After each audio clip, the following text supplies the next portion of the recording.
What I got, you can't buy. It resides between my eyes. Walked through the fire, came out better on the other side. See, life's like a beach if you find the sand. And right now, I'm feeling like 100 grand. You are listening to Inspired Insider with your host, Dr. Jeremy Wise. Dr. Jeremy Weiss here, founder of InspiredInsider.com, where I talk with inspirational entrepreneurs and leaders. I'm here with my co-host today, Mark Hiddleston, founder of Special Racks. Mark, tell people about your podcast. I'm a host of the Tao of Pizza podcast, where I talk with top industry innovators in the warehousing, logistics, and supply chain business with a holistic twist. And, we're here with Matt Hertz, the founder of Third Person. You can check him out at thirdperson.co. And before we formally introduce you, Matt, we like to point out some other episodes of the podcast people should check out. A couple in this realm, I guess I lump it into e-commerce. I had one of the co-founders of RX Bar on the podcast. That was an interesting episode. I'm going to go the protein bar route because I like protein bars. I had the founder of IQ Bar, which was also an interesting episode, and one of the co-founders of Quest Nutrition, which was an interesting, Tom Bilyeu. So, Mark, what are some of the fan favorites over on your podcast? I have a lot in this space, and I love to connect with people in fulfillment. But the ones that are top of mind to me is Matt Burke. He's worked on some really high-profile projects like ButcherBox. Chris Murphy, a longtime friend of mine in 3PL business. And then recently I interviewed Jeremy Van Pufflin of Prism, and they've done some automation that was interesting. So those are some great episodes to check out. Awesome. Yeah, check that out. And this episode is brought to you by Rise25 and Special Racks. I'm going to just say Mark is a humble guy, and he's also one of the nicest people on the planet. Mark has been serving the warehousing and logistics industry since 1996. I know you've aged well, Mark, but they specialize in facility design, racking, shelving, conveyor systems, all the stuff that makes these 3PLs work, actually. They've helped companies like Costco, Home Depot, and just lots of warehouses, manufacturers, and 3PLs. So I'm glad to get you and Matt connected because there's a lot of stuff that you could do together. You can check it out at specialracks.com. And Rise25. Rise25, we help businesses connect to their dream relationships and partnerships. We do that. Number one, we're an easy button for a company to launch and run a podcast. We do the strategy, accountability, and the full execution production. And number two, we're an easy button for a company's gifting. We make gifting and staying top of mind for clients, partners, prospects, even staff from a culture perspective, simple and easy and affordable. You just give us a list of addresses. We do everything else. And it's not like a one-off gift. We like to send a campaign of gifts. And Mark knows this. For any of our clients, partners, we like to send 3 or 4 gifts a year for 3 or 4 years. Okay. So the number one thing, Matt, in my life is relationships. I'm always looking at ways to give to my relationships. And I found no better way over the past decade to profile the people and companies I admire and share with the world what they're working on the podcast and send them sweet treats in the mail. So you can check out rise25.com. I am excited to introduce Matt Hertz. He has 15 years experience leading e-commerce operations as an early employee and first operations hire at Rent the Runway, Birchbox, Ship, and so many more. In 2017, he founded Second Marathon, which is a supply chain consultancy. They've helped e-commerce brands like Hexclad, Away, Thuma, BarkBox, Birdies, and Milk Bar optimize their supply chains. And he launched Third Person, which is a digital marketplace and enables e-commerce brands to discover and connect with 3PLs. Matt, thanks for joining us. Thanks for having me, Jeremy. I've done a number of webinars and podcasts over the years, and I think your way of distilling my background into that 15-second soundbite was probably the best I've heard. So, no, thanks for having me, and Mark as well. It's great having 2 co-hosts to drill me for the next few minutes here. Yeah. This is going to be pleasurable. But just start us off with Third Person and what you do, and I'm going to pull up your website, and we'll poke around. Sure. Yeah. So as you mentioned quite succinctly, Jeremy, Third Person is effectively a digital marketplace that helps e-commerce brands discover and connect with 3PLs. The way I kind of explain it to my 75-year-old mother who has no logistics background is it's sort of like a dating app, helping brands find fulfillment partners. So completely free experience for brands to use. They sign up, takes a few minutes to share a little bit of information on who they are as a brand and their needs, their profile. And then at the core of our product, we've built this AI powered algorithm that essentially scores Mark's hot sauce company against each of the hundreds and hundreds of 3PLs that we have on the platform, each of whom have also shared their ideal client. So they've taken the time to share with us what good looks like for them. And our matching algorithm will then present the top 10 matches ranked by score and enable the brand to connect with any of those directly through the platform. So a really simple tool to help 3PLs get qualified leads and help brands find qualified partners for their own needs. I forgot to give a shout out to Evan Rock. That's the reason we met, actually. Evan Rock of Quiet Logistics. When I was looking for a 3PL, he's like, we're not a fit for you. We're not a fit for you, but you need to talk to Matt. And I went on the platform. It's super easy to use and it gives amazing suggestions. So I've personally used it. Talk about the evolution of the pricing model a little bit? I know it's free for brands to go on and find it. Sure, yeah. So we're not a church or a charity here, so we need to make our money somewhere, somehow. When we launched the business back in March of 2024, so I think I failed to mention that. So we're a little over 18 months young here, almost 2 years. When we launched the business, it was completely free for brands, which was something that was really important to me because, as you mentioned in my intro, I ran a consulting business prior to Third Person, and really Third Person is that sort of digital evolution of the key consulting service that we were offering at Second Marathon, which was helping brands lead a full service 3PL search or RFP. And in that product, in our consulting business, we charge brands a lot of money. I think a fair amount of money, but a lot of money nonetheless. So we sort of had this aha moment saying, hey, let's have a free experience for brands so we can work with many more brands who maybe weren't able to afford our services in our consulting business. So we launched this free model for brands. It continues to be free today. On the 3PL side, and that's how we get paid. Initially, the model was, and when I say initially, up until about 6 weeks ago, earlier in October, the model was purely a success fee for 3PL. So 3PLs would pay us 2% of total revenue for 24 months. So if, Evan from Quiet Logistics, who's a good friend of mine as well, if he wins the business that discovered him through the platform, then Quiet would pay Third Person 2% of revenue for the next 24 months. So it kind of builds in a bit of continuity there.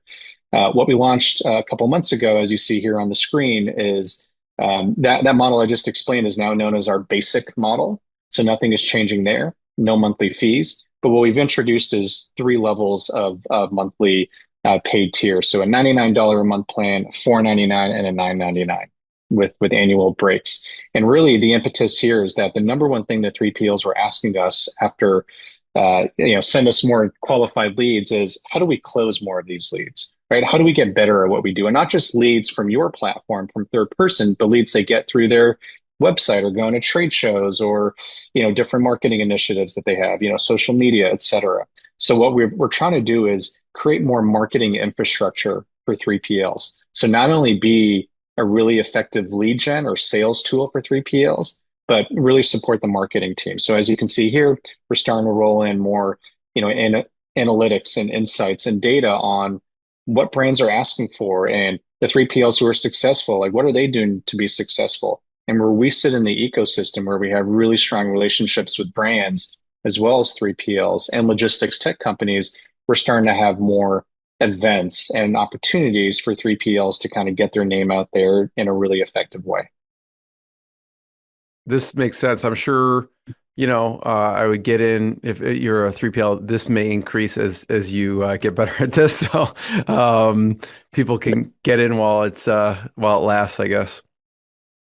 Sure. Yeah. We're, as I said, we're about 6 weeks into this, and I think giving it 90 days or a quarter or two is probably appropriate to see, what the stickiness is and who's kind of opting into which tier. But yeah, we've been really pleased to see the early traction of 3PLs upgrading to one of these three plans. Yeah, I'm eager to jump off the call and text about 10 people. So my top clients are 3PLs. And I mean, this looks awesome. And I'm not sure. I mean, I don't think I try to stay on top of where things are going, but the things people complain about, like the RFP process is kind of clunky. If you have your own website and you're a 3PL, you do end up weeding out a lot of non-fits. So I had an earlier question though. I wanted to jump in. Would you share a little bit about your transition from the warehouse side and an operator, sort of like before second? How did you get into consulting? Do you mind going back and sharing a little bit about your background?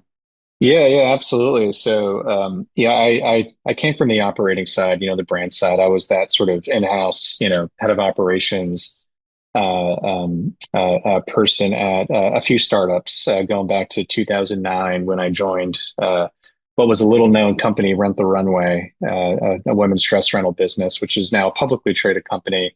But I joined them a couple of weeks into that business as their fifth employee and first operations hire with no operations experience, by the way.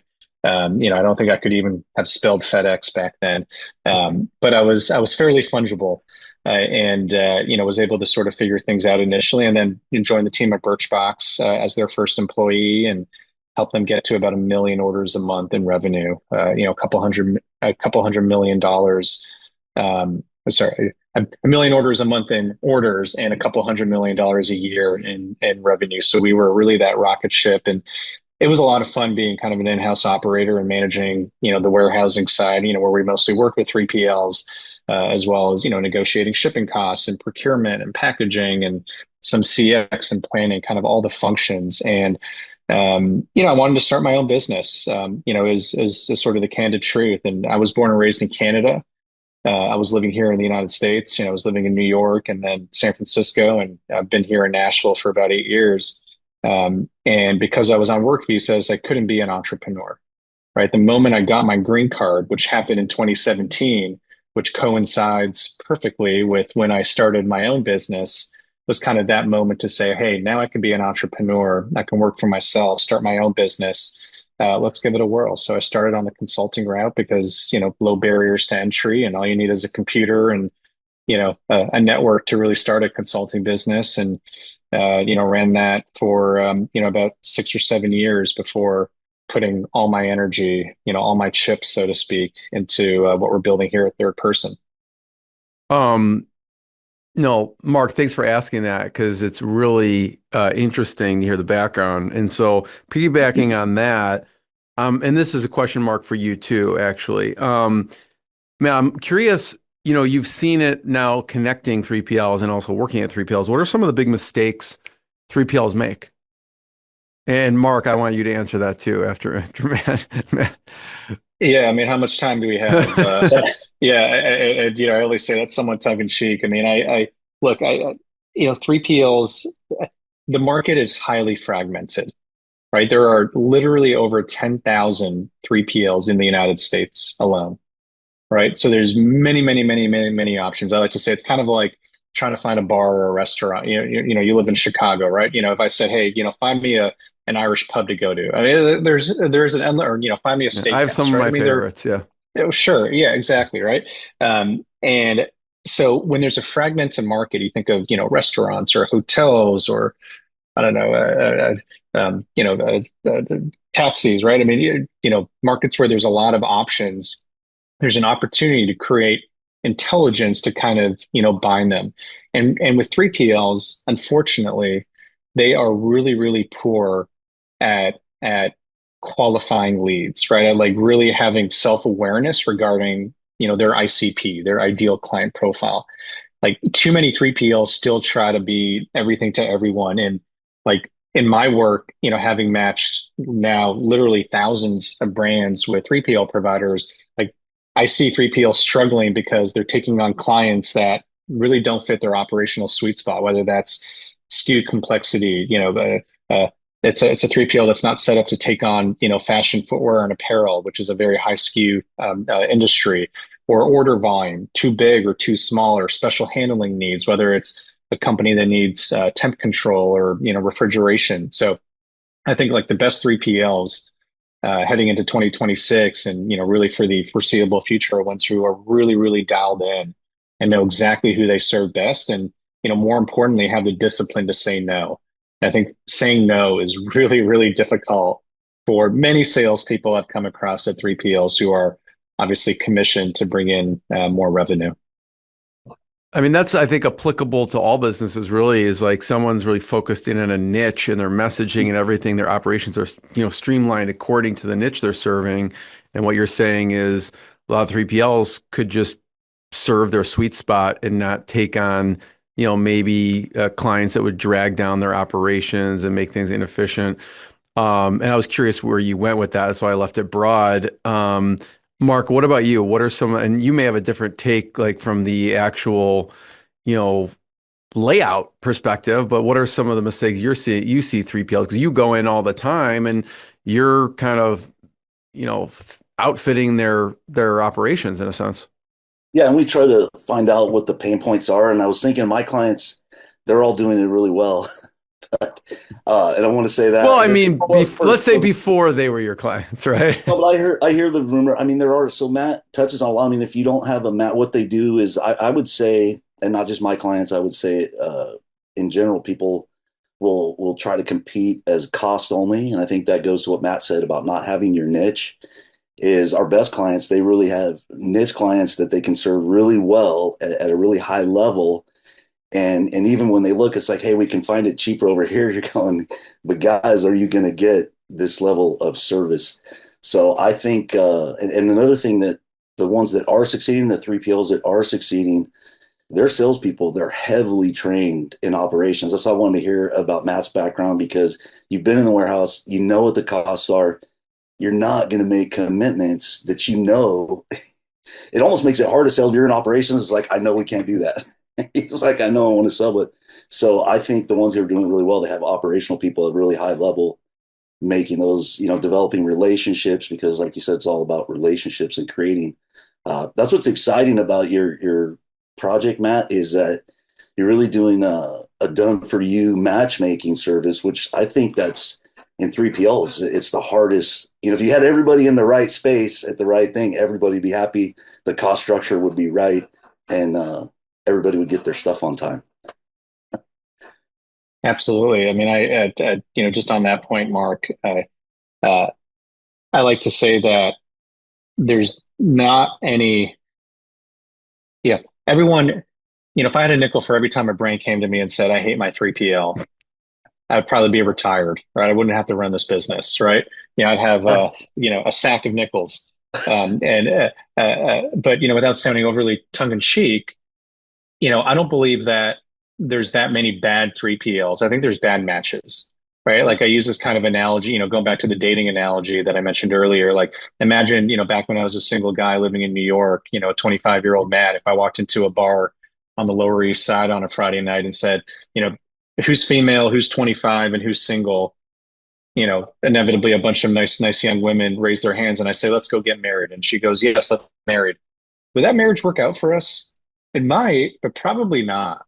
Why? Because while I did ask three important questions, the fact that she's female and my age and single, I didn't ask, 100 or, thousands and thousands of other questions that I certainly encourage, my single friends to ask when they're dating, right?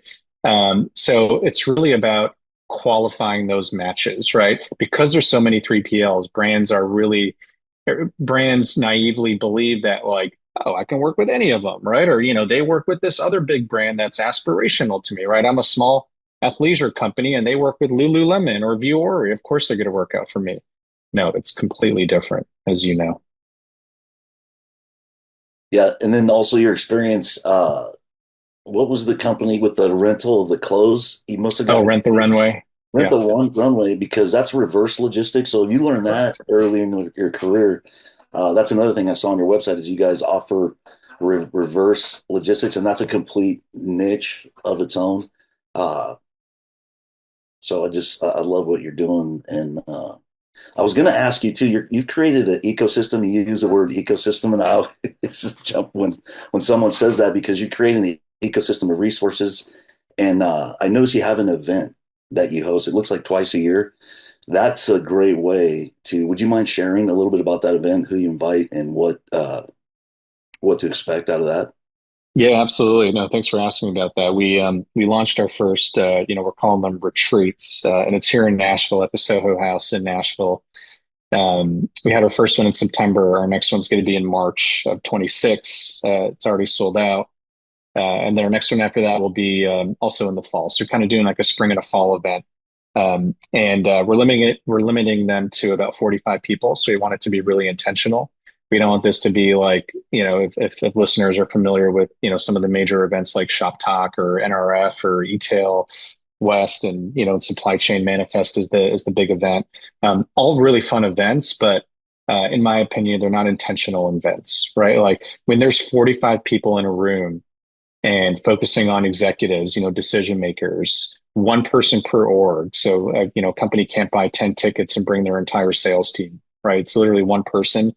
And it's a curated event. So it's sort of it's open to the public, but, we sort of gatekeep, who gets accepted and, who can join just to ensure that there's a good mix of brands and 3PLs and logistics tech providers.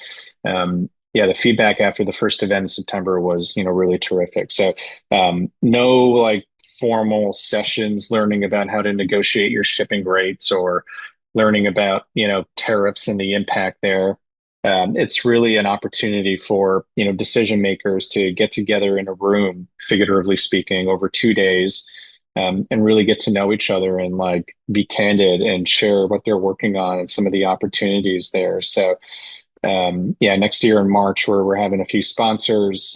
We didn't do that in September, but now that I have a better understanding of the costs and economics of big events like this, we Yeah. decided to feature a few sponsors. So yeah, really, really excited about March's event, and we're already starting to build a wait list for fall of 26 events. So yeah, we do expect to have more events like this in the future. Some that are probably going to be on a smaller scale. It might be dinners or happy hours, but I think the ability to connect the community who are really excited to meet each other. There's a lot of opportunity to do that. Yeah, I'm looking just for people listening. You could check out thirdperson.co/retreat for the latest and greatest info whenever you're listening to this. And you can see you have to apply, obviously, from what Matt says. And to what Mark was saying, and you've had some really cool people who participate, right? People from Warby Parker, people from Caspian. There's a lot of really interesting companies on here. Do you tend to get a mix of 3PLs and brands, or what does that look like? Yeah, we do, and that's part of our sort of curation. So what we're typically targeting is about a third, a third, a third. A third brands. So a third of the roughly 45 attendees are going to be represented by brands. And so they work at shippers, right? E-commerce companies. The Warby Parkers of the world, as you mentioned. We had 1-800-Flowers in the fall. We've got a number of really, we have Dior coming in March as well. And, Apple was there a couple months ago. So we have about a third of the representatives coming from brands, a third of them coming from 3PLs. And the other third is kind of this other bucket, which I kind of describe as like logistics tech companies. So folks like Caspian, who works on duty drawbacks, companies like Passport, which does cross-border shipping. In the fall, we had two boxes, which supports 3PLs with returns management software. So we like to have a really nice mix of folks in the room, both buyers and sellers. Yeah, that's nice. That's I want to sign up. I want to be on the cancellation list for March. But then I looked and those do take a ton of effort. I've always wanted to do an event, and Jeremy actually helped me. We put together a 1 day event with a tour and a lunch and a dinner. And I've always wanted to do this, and I figured out why I didn't all those years. It's like this is a lot of work, It's a lot but of work. the Yeah. connections, because I think of all these people I'd love to get in the same room or get them together in the same room, but Steve's not going to drive 5 hours to meet Brian, but they'll meet together in Napa for an event. So I love that. Nashville's a great location too. But the environment you created, one of the things I like to go to events to learn, stay on the cutting edge. But my best friends and I, we always joke, all the best conversations happen in the swimming pool. And we used to call it poolside logistics 101 because those are the candid conversations like you are talking about that people feel comfortable going, these are the real pain points. Like, here's what they're talking about at their round table. This is what, and a lot of connections are made in that environment. Absolutely. And just quickly on that point, Mark, our sort of equivalent of like the poolside conversations is why we're keeping it at only 45 people, because here in Nashville at the Soho House, they have, I think, 48 rooms. So we're effectively buying out the entire hotel part of the Soho House because we want people like when they when we all went to the gym one morning, I was there at whatever 7 a.m. like there were half a dozen people like on the ellipticals and pelotons next to me like working out, right? And they have a sauna there, so a few of us gone to the sauna, so like you have those kind of candid conversations that are not sort of scripted, sitting in a stale hotel conference center with black uh, tablecloths, right? And we want it to be really kind of organic and natural. Yeah, nicely done.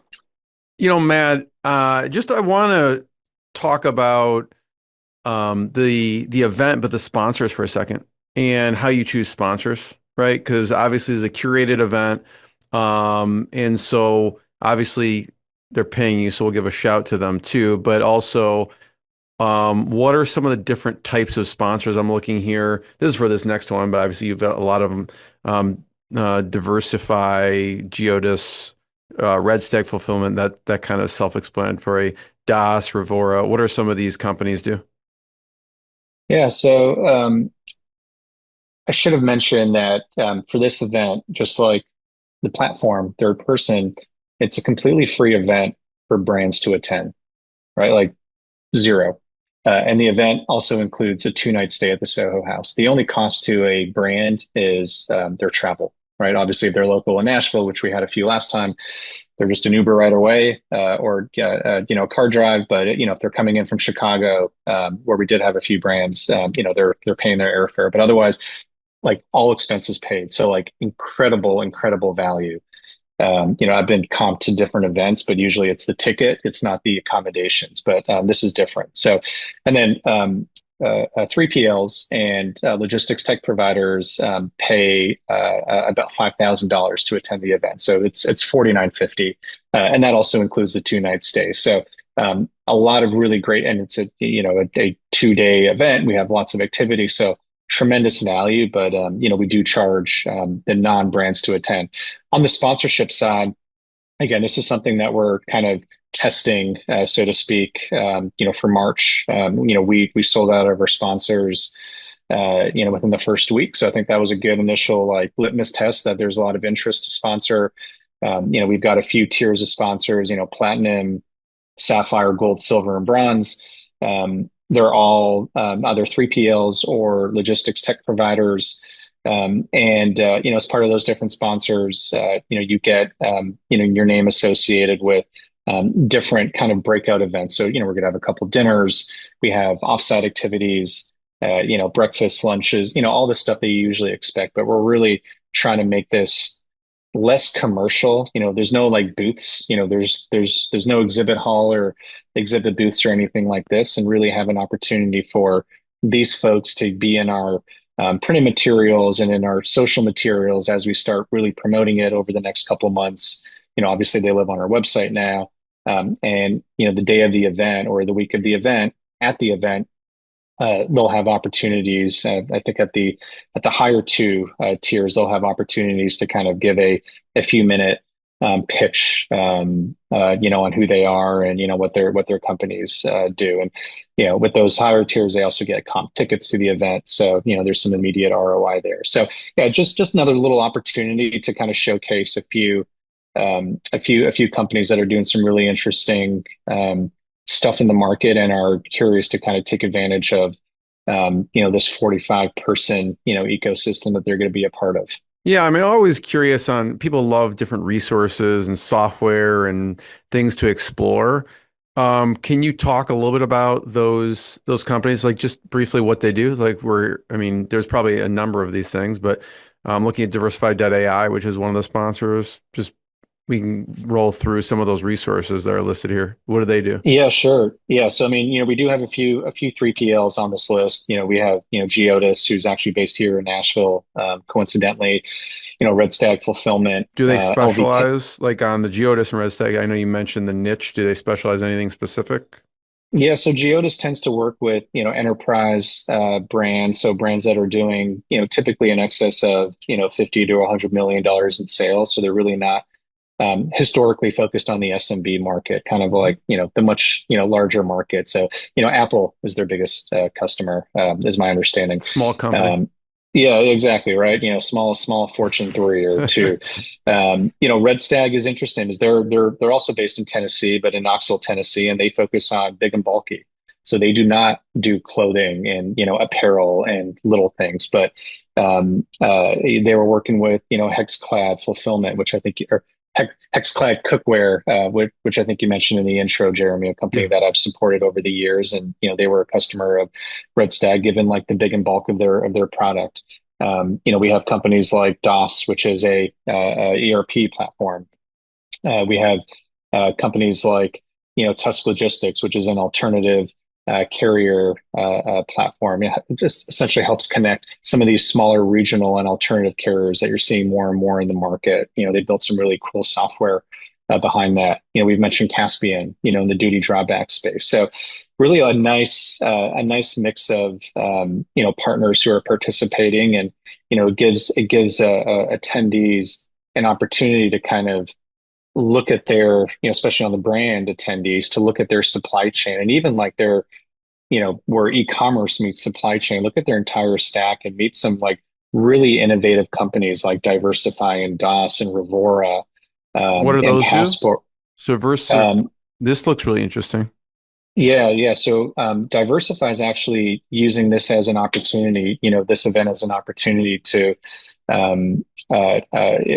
my understanding is that they're going to put behind a lot of marketing leading up to the event, because they're announcing some really interesting new products and sort of coming out of stealth mode. You've probably not heard of them because they have been sort of under the radar purposely, for the first few months here, but they're really building an AI based tool that helps shippers and 3PLs kind of optimize their transportation spend. So they're spending a lot of time on AI diligence for billing, and allowing the shipper, the user, to really optimize how they ship and where they ship, across all different carriers. So really interesting business.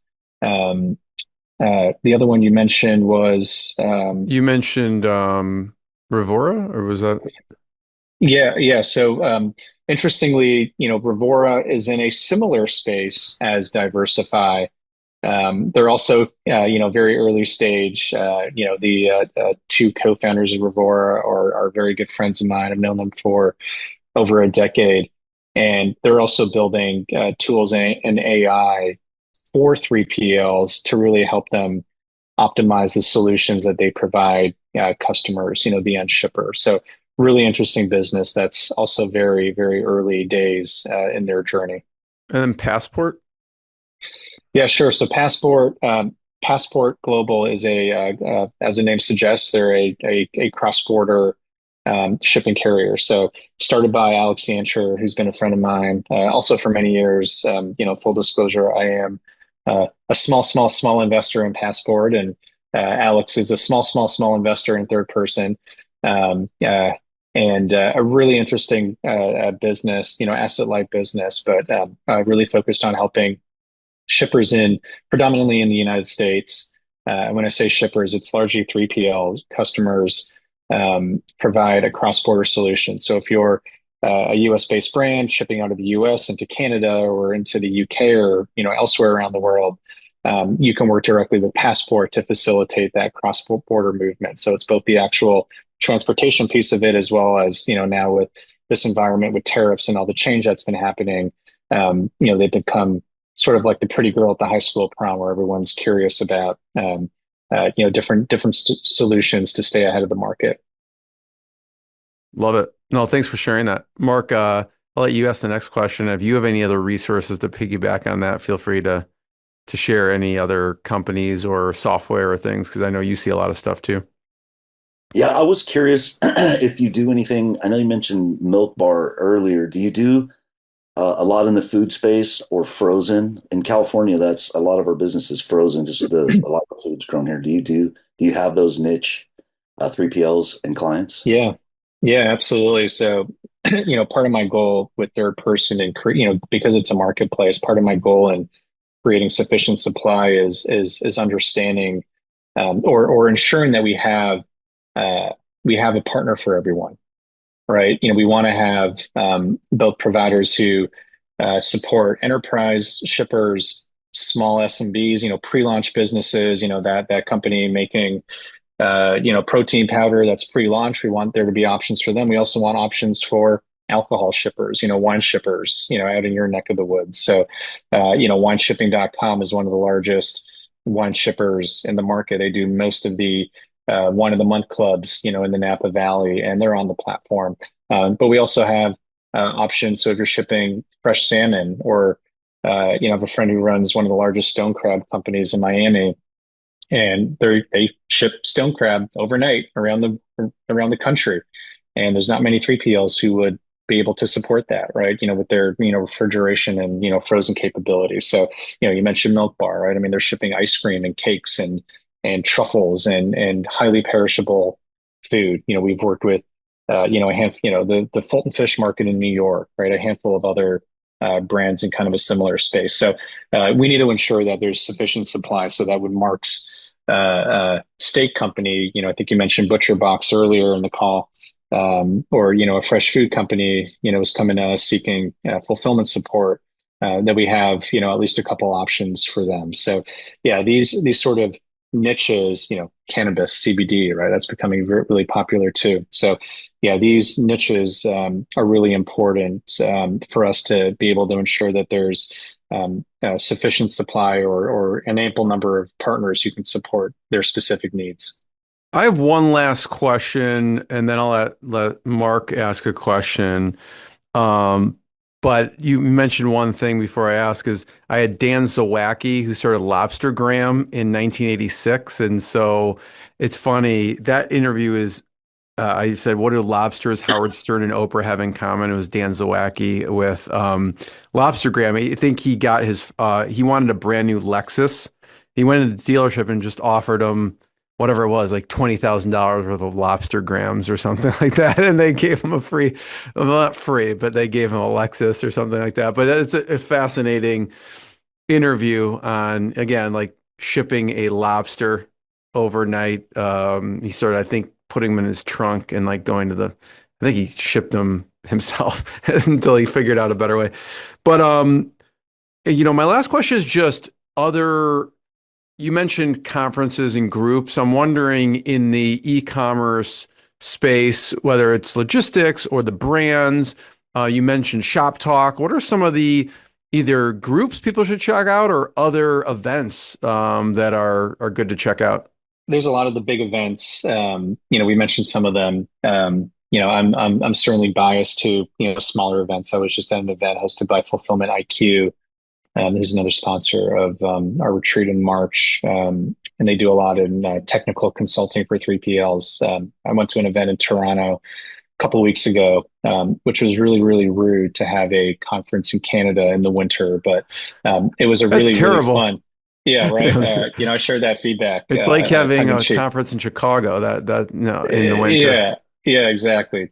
Toronto might even be worse, but in any event, it was a really fun event. It was a one-day event, and there couldn't have been more than 100 people. So it was just another touch point, or I should say, validation that these kind of smaller, more intimate events are really cool. So I've always loved like the industry specific events. So there's a big event also in Vegas featuring, I think it's called it's a major pet conference.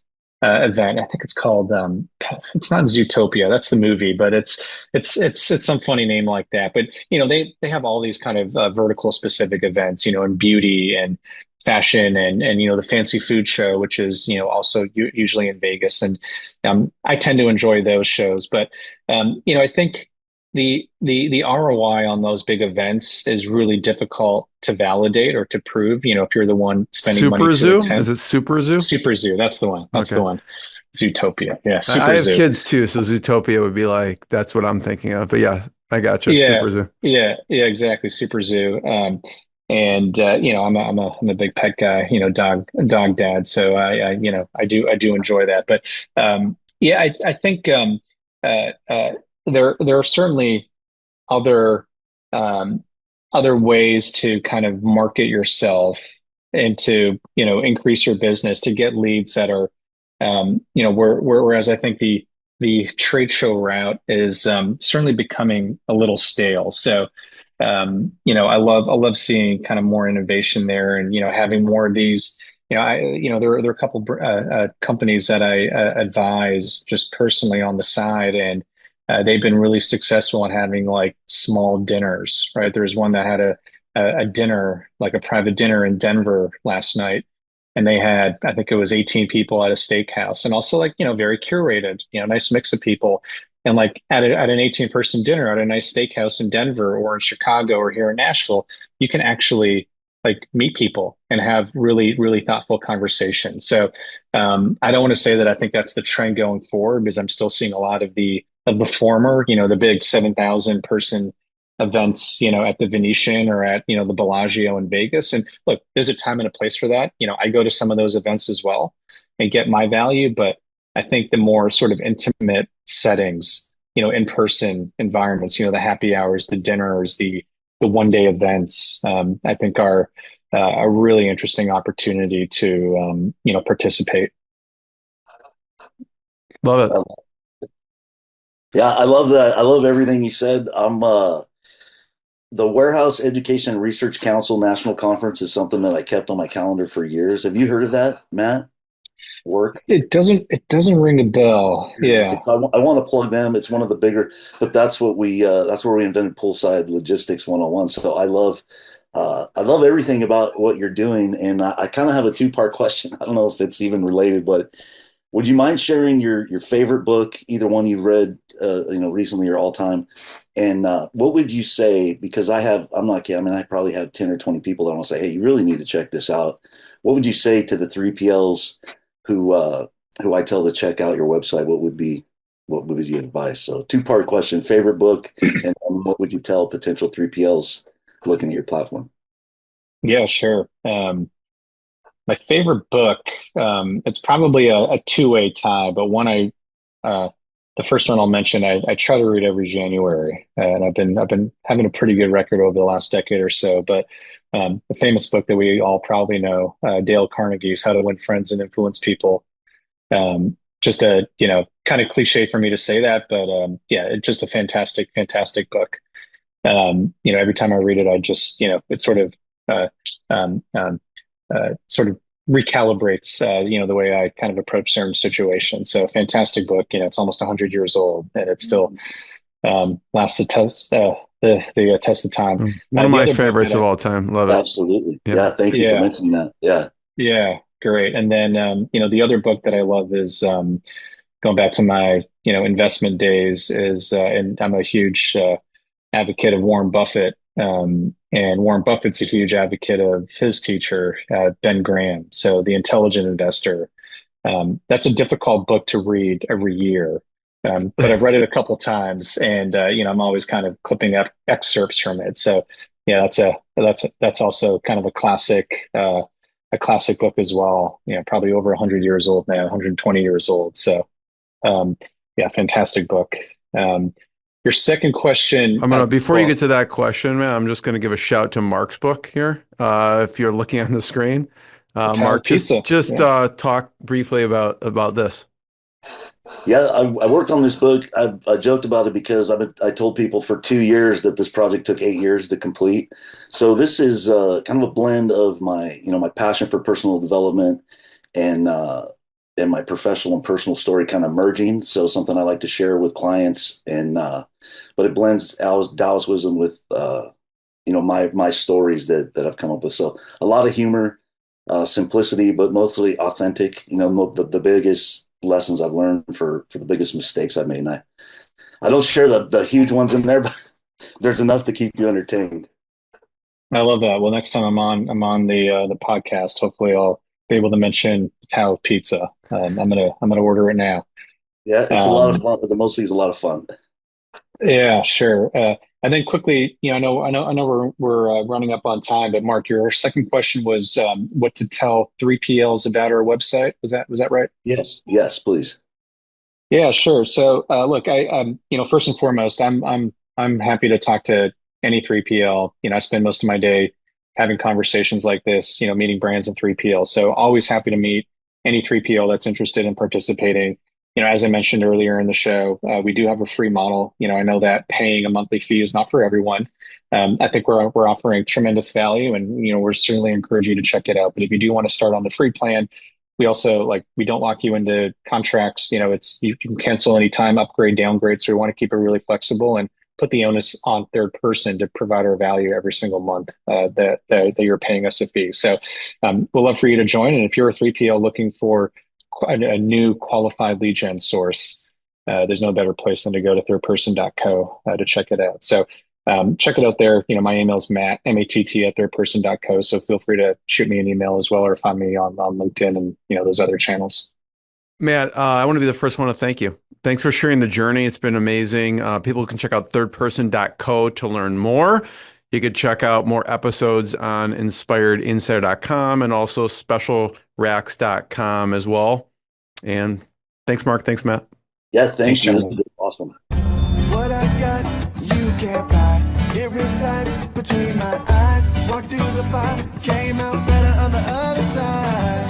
See, life's like a beach if you find the sand. And right now, I'm feeling like 100 grand.